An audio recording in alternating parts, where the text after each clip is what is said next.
રાખો બધા. આ ખામણું મેં કર્યું બરાબર. આ ખામણામાં કયું કયું ઝાડ છે? તો કે લીંબુડી, મીઠો લીમડો અને સીતાફળ. બરાબર. તો આપણે આ ખામણું શું કરવામાં આવે છે? કે જો આ મેં ખામણું કર્યું ને, હે એને શું કરવામાં આવે છે? તો કે આપણે એને પાણી પાવી તો બહાર ન જાય. એ ઝાડમાં પાણી રહે. બરાબર ને? તો આ ઝાડને પાવા માટે આપણે એને ખામણું કર્યું. એટલે ખામણામાંથી પાણી બહાર ન જાય. બરાબર ને? પાણી અંદર ને અંદર રહે. આ ઝાડને પાણી એનો ખોરાક છે. શું છે? પાણી છે ને એનો ખોરાક છે. પછી હજી આની અંદર હું છાણિયું ખાતર નાખીશ તો છાણિયું જે ખાતર આવે ને એ એનું ખોરાક છે. શું છે? હા. તો આ બધું કરવું જરૂરી છે ઝાડ મોટું થાય. બરાબર ને? એને પછી આને લીંબુ આવશે. મીઠો લીમડો રોજ વપરાય છે.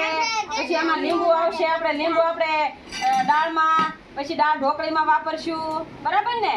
પછી જો આ સીતાફળ છે તો આપણે સીતાફળ આવશે તો આપણે સીતાફળ બધા ખાશું.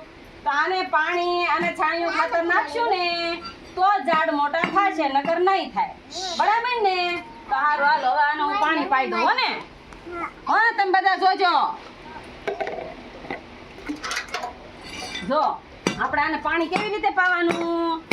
તો આવી રીતે. આ શેનું ઝાડ છે? લીંબુનું. આ મીઠો લીમડો. પછી અહીંયા મીઠો લીમડો છે. સીતાફળી 2 લીંબુ છે. કેટલા છે? જો 2 લીંબુડી છે. પછી જો આ છે ને એ સીતાફળી છે. બરાબર. જો આમાં પાણી ક્યાંય બહાર જાય તો તમારા ઘરે ઝાડ હોય ને તો આવી રીતે ખામણા કરી નાખવાના. કેવી રીતે? અને ખામણું કર્યું કહેવાય. શું કહેવાય? ખામણું. તો આમાંથી પાણી બહાર જાય નહીં. તો જ આવી રીતે પાઈ દેવાનું ઝાડ. હે ઝાડને પાણી પાઈ દેવાનું ને. હા. આ ઝાડ જોઈજો કાલ મોટું થઈ જશે. મોટું જબર.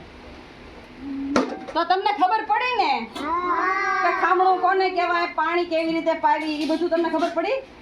હે ને? સરસ. લ્યો.